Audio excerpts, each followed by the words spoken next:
I'm a 32-year-old guy, and my life took a turn that I couldn't have predicted, no matter how much I tried. It's funny how you think you've got things all figured out, right? You think life's a bit of a smooth ride, maybe a few bumps along the way, but nothing major. That's exactly how I felt when I married Lisa.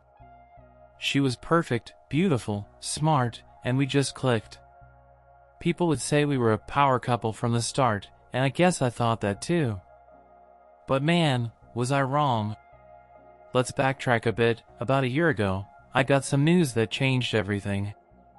My grandfather, a guy who lived in the quietest, most unassuming way, passed away. He wasn't the flashy type, never braggadocious, just worked hard his whole life and saved. His legacy was simple, but it was also significant. In the will, I found out I was the sole heir to his estate, $5 million. $5 million. That's not just a number, it's a life changer. It was like winning the lottery, but I didn't exactly feel like celebrating. Lisa didn't get it.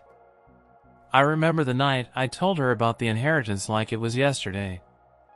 I could see the glint in her eyes, that familiar spark, like she was already imagining the things we could buy, the life we could live. But she didn't know the full story yet, didn't know about the prenup we'd signed back when we got married. I hadn't thought about it in ages. It was one of those things you sign when you're starting out, not thinking it'll ever matter. But, yeah, it mattered. It wasn't just the money, though. It was everything. As I'm writing this, I can still feel that moment. I still remember the chill that ran down my spine when I realized Lisa had something else in mind for that inheritance. See, she wasn't the type to be satisfied with just the ordinary stuff. She wanted the mansion, the luxury cars, the lifestyle. And I get it, who wouldn't want all of that? But there's a difference between wanting it and thinking you're entitled to it. And that's exactly where things started to go sideways. We were doing fine, I thought. I thought we were happy. But when the talk started about what would happen to the money, the tension was unavoidable. You see, Lisa wasn't just hoping for a slice of the pie. She wanted the whole damn thing. And that's where the trouble began. Suddenly, the happy marriage we'd worked so hard to build felt like it was crumbling under the weight of money. I could see it in her eyes. She wanted everything, all of it. She didn't care about the legacy, about what my grandfather would have wanted. She cared about what she wanted. It was hard to ignore her aggressive stance on it. She started talking about how she'd been with me through thick and thin, about how this inheritance was a joint effort. To her, it didn't matter that my grandfather had left me that money personally, or that we had a prenup in place that would make it very clear what she was entitled to.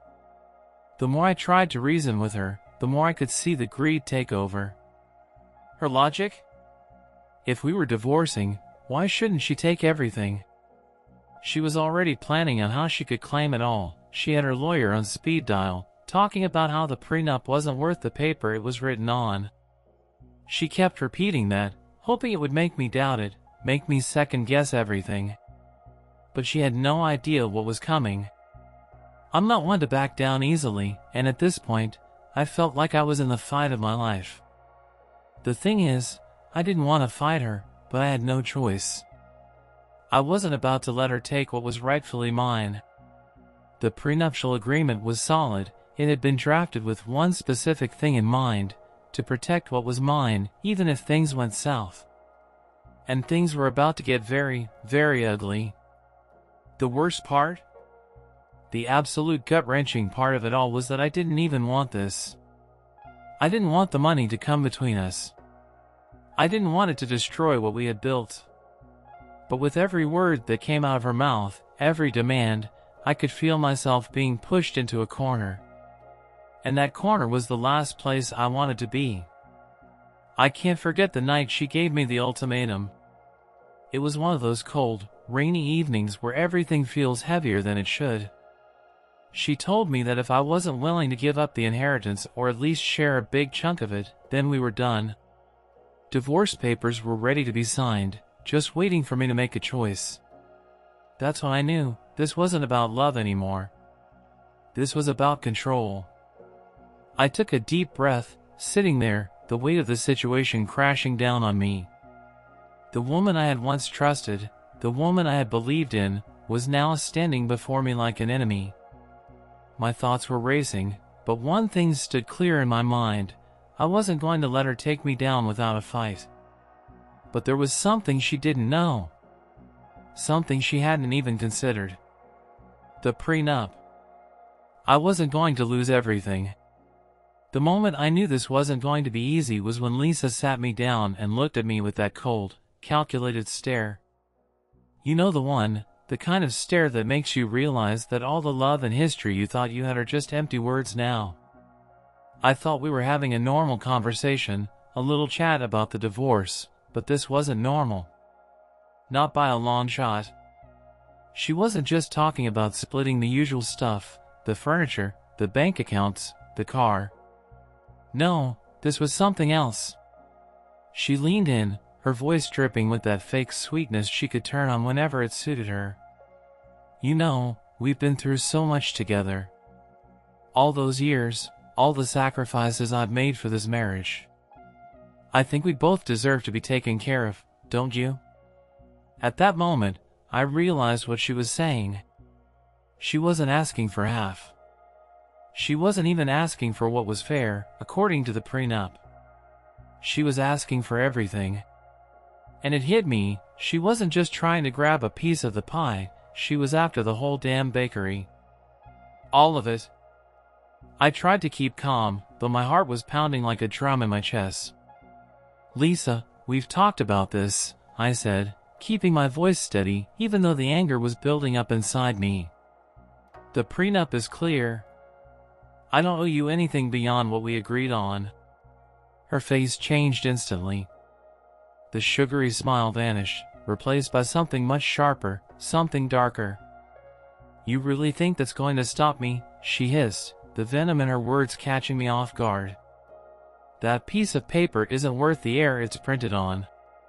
You think I'm just going to walk away with nothing? I wasn't sure what to say. She was right in one sense. She had the lawyer, the strategy, the drive to make this as messy as possible. She wasn't about to back down just because there was a contract in place. The threat in her voice wasn't subtle. It was the kind of thing that made you question whether she had any ounce of respect left for you. I told her, again, about the prenup, about how it would protect me. She just shook her head like I was missing the bigger picture. You don't understand, she said, almost laughing, but there was nothing funny in her tone. This isn't about the money. It's about control.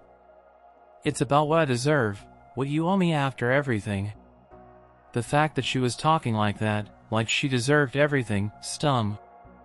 It wasn't even about the inheritance anymore. It was about power, and she was hell-bent on taking it all from me. I could tell she wasn't going to be reasonable. She was done playing nice. The hardest part was when she brought up the lawyers. That's when I knew things were going to escalate. I've already spoken to my lawyer, she said, a smug look crossing her face. And I've got a feeling you're not going to like what comes next. There are ways around this prenup, you know. We can make it go away. I have the right team behind me, and this inheritance? It's coming to me. My stomach twisted. I'd been prepared for a fight, but I had no idea how deep she was willing to go. She wasn't just going to walk away from the divorce and leave the money where it belonged. She wanted to drag it through the mud, to make sure that I lost everything, even if it meant bending the rules. She was willing to push until I couldn't take it anymore. I kept my cool as best I could. You're making a mistake, I said quietly, my voice a little more forceful now. That prenup is ironclad. You can't just erase it because you feel entitled. You signed it. But she didn't care. She just looked at me, her lips curling into a slow, almost pitying smile. Do you really think I'm going to let a contract stand in my way? You're so naive. The world doesn't work the way you think it does. There's more than one way to skin a cat, sweetheart. The audacity of her words stunned me. It wasn't just the money or the greed, it was the way she spoke to me like I was the fool. Like I didn't know what I was doing. She was putting me in a position where I had to question everything. Was the prenup actually as solid as I thought? What if her lawyers could find some way to break it? What if this whole thing was about to implode in a way I couldn't control? Every day after the conversation felt like a ticking time bomb. The pressure was unbearable. I knew I had to be careful, that one wrong move could push me into a corner I couldn't get out of. And the more Lisa dug in, the more I started to feel like I was losing ground. She wasn't backing off. She was becoming more and more aggressive, and I was stuck playing defense. I started getting calls from her lawyer. They weren't polite, formal letters asking for mediation. They were demands, threats, ultimatums. You know, we could make this easy, or we could make it very difficult for you, one of them said on the phone. The tone was so casual, as if they were just talking about business. But it wasn't business. It was my life. And every conversation with them made me feel like I was being dragged further into a nightmare. But the worst part? Lisa wasn't even pretending to care about us anymore. The woman I married, the woman I thought I could trust, was gone. In her place was someone who was ready to tear everything down, to take it all, to leave me with nothing but a pile of legal bills and a shattered future. This wasn't just a fight for money anymore. This was a fight for my dignity. Things started to spiral faster than I could keep up. Lisa wasn't giving up on the idea that she was entitled to the inheritance, and it wasn't just about the money anymore. The more I resisted, the more she seemed to double down, pulling out all the stops. She had her lawyer, and I had mine.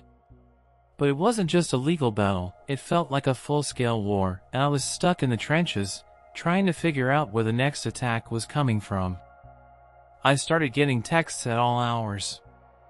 Some of them were cold and calculated, others felt like they came from a place of pure frustration and fury. "You really think you're going to keep it all?" was one I got at 2 a.m. "I'll make sure you regret this," she wrote in another message, her words stinging like a slap across the face. It was like she couldn't stand the idea of not getting her hands on that money. But it wasn't just money, was it? It was about winning. It was about taking. I won't lie, it was wearing me down. I didn't want to lose her, and I didn't want to lose everything else I'd worked so hard for. But I knew I couldn't let her walk all over me. My grandfather didn't work his ass off for nothing. That $5 million was mine, and I wasn't going to just hand it over because Lisa was throwing a tantrum. But still, she had this way of wearing me down. I remember one afternoon, I was sitting at home, trying to focus on the paperwork my lawyer had sent me, when the doorbell rang. I opened it, and there she was, Lisa, standing there in front of me, a smug little smile on her face. She wasn't even wearing her wedding ring anymore, and the sight of it hit me harder than I expected.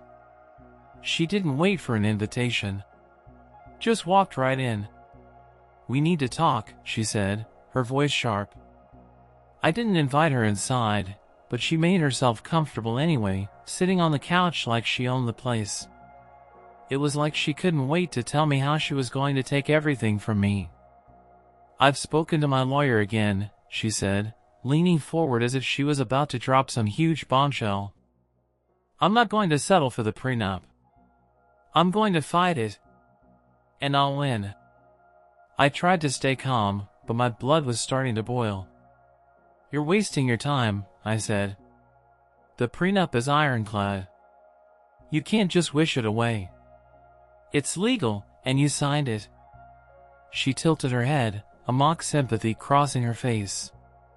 "Oh, honey. You really don't get it, do you?" Her voice was low, almost like she was explaining something to a child. "Prenups can be contested. You're so naive. I've been talking to people, there are ways around it. And you're not going to stand in my way. It was infuriating, hearing her talk like that, like I was the one who didn't know what was going on. I felt like I was walking on eggshells.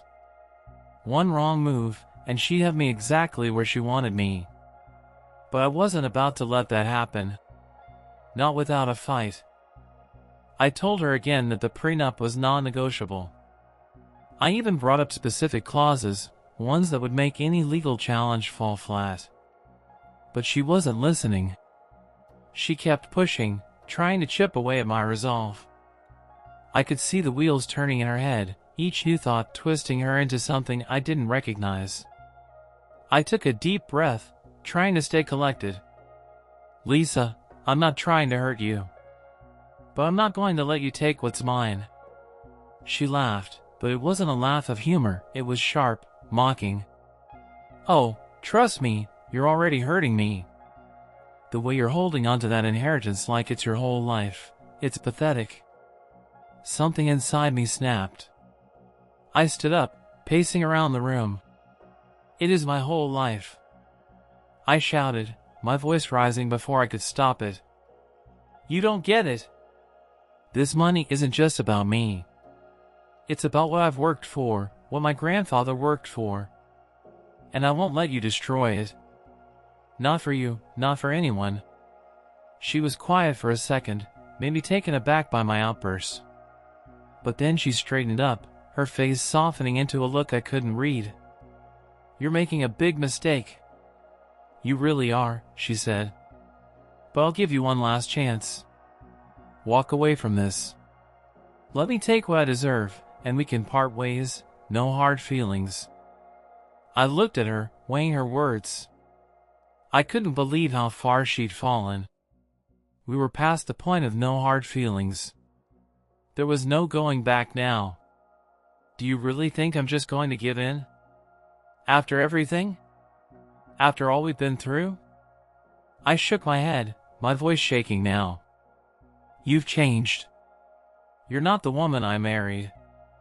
The silence between us stretched on, thick and uncomfortable. For a moment, I almost thought I saw a flicker of doubt in her eyes. But it was gone in an instant. She stood up, smoothing her clothes, her face going back to that mask of controlled anger.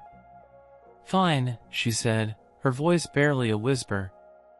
We'll do it the hard way. But don't say I didn't warn you.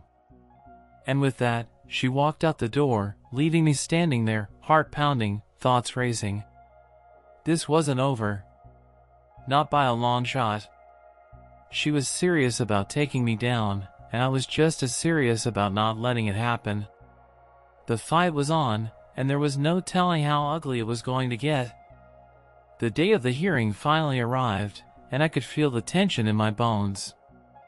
Every second of the past few weeks had led up to this moment, and it felt like everything I had fought for was hanging in the balance.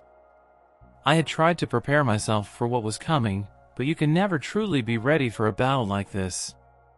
Lisa had made her stance clear. She wasn't just in this to settle. No, she was going to do everything she could to break me, to make sure she walked away with as much of my grandfather's inheritance as possible. And with her lawyer in tow, I knew this wasn't going to be some smooth, easy fight. I sat in the waiting room, flipping through the legal papers my lawyer had given me. Nothing new, just a few last-minute details to make sure we had everything covered. My head was spinning. I kept trying to stay calm, but my mind kept racing. What if her lawyer had found a loophole? What if there was some way they could get around the prenup? Then, the door opened, and Lisa walked in with her lawyer. The sight of her still took me by surprise, even after everything. She didn't look like the woman I had married. There was no softness in her face anymore, just cold determination.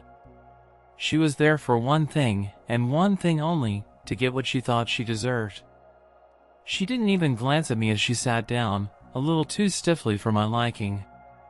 It was like she was already preparing for a victory lap.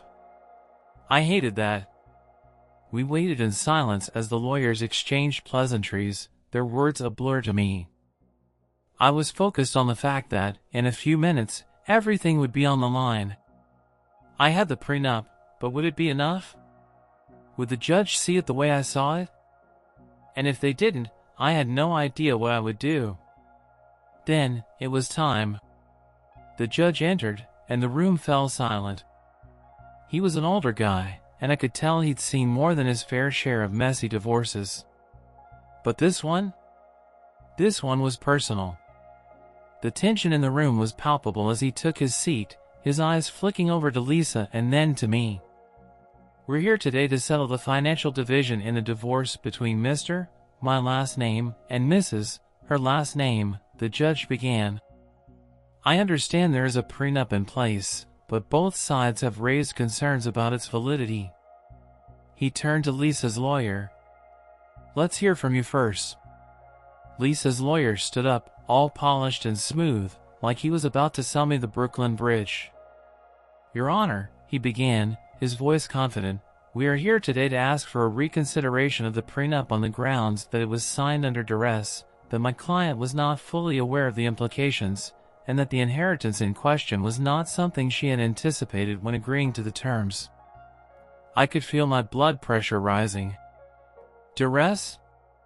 The prenup had been signed years ago when we were both perfectly happy.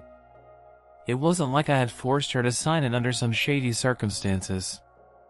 But she was trying everything she could to tear it down. And this was just the beginning. The judge turned his gaze to me.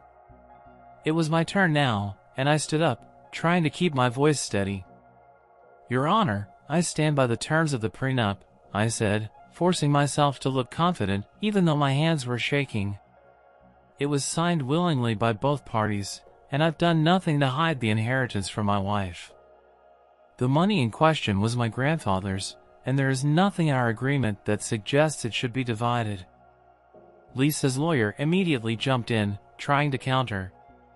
But, Your Honor, my client was led to believe that she would be entitled to a portion of that inheritance, given the length of the marriage and the contributions she made. The judge glanced at Lisa, who was sitting there, trying to look like the wounded party. It was almost sickening to watch, her fake sorrow, the way she was trying to paint herself as the victim. I could feel the frustration rising in my chest, but I forced myself to stay calm. This was the moment I had prepared for, the moment where the truth had to be laid bare. I have the original documents here, my lawyer said, standing up and handing a stack of papers to the judge. Everything is in order. My client is not attempting to hide any assets. The prenup is clear, and it protects the inheritance, which was specifically mentioned in the terms.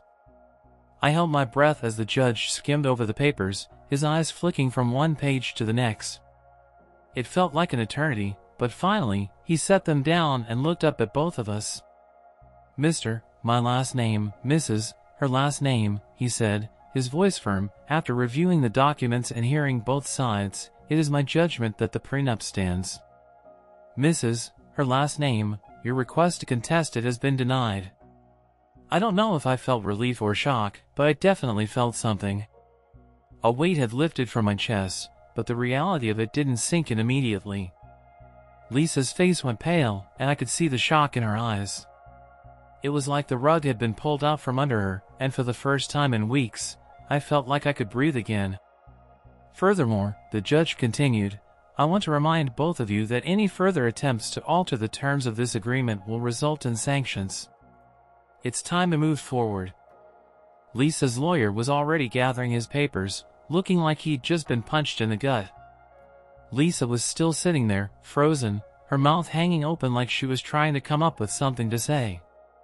But there was nothing. The fight was over. I wanted to say something to her, wanted to tell her that it wasn't too late to change her ways, to make peace. But looking at her, I realized there was no saving what we had. The money had been the catalyst, but it was her greed that had destroyed us. The moment she decided to turn this into a war, I'd known it was over. The judge banged his gavel, and that was it. The final word. The prenup had held up. The days after the hearing felt surreal.